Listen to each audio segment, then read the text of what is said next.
आसंता 13 तारिख में भुवनेश्वर पहुंचे मोहन भागवत। राष्ट्रीय स्वयंसेवक संघर संघ चालक डॉक्टर मोहन भागवत अगस्ट 15 तारिख दिन ओडिशा प्रत्यावर्तन करेंगे।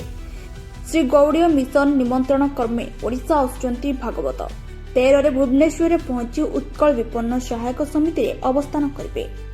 तेज सूचना मुताबक अगस्ट 13 तारिख दिन संध्यारे भुवनेश्वर पहुंचे। से 3 दिनिया ओडिशा प्रवास सारी अगस्ट 15 तारिख दिन ओडिशा प्रत्यावर्तन करिबे बोली संघर ओडिशा पूर्व प्रांतर प्रांत प्रचार प्रमुख सुमंत कुमार पंडा प्रकाश करिसेंती। 14 तारिख दिन कटक स्थित जवाहरलाल नेहरू इंडोर स्टेडियम अनुष्ठित हेबाकु थिबा गौड़ीय वैष्णव सम्मेलन मुख्य अतिथि रूपे जोगदे उद्बोधन देबे।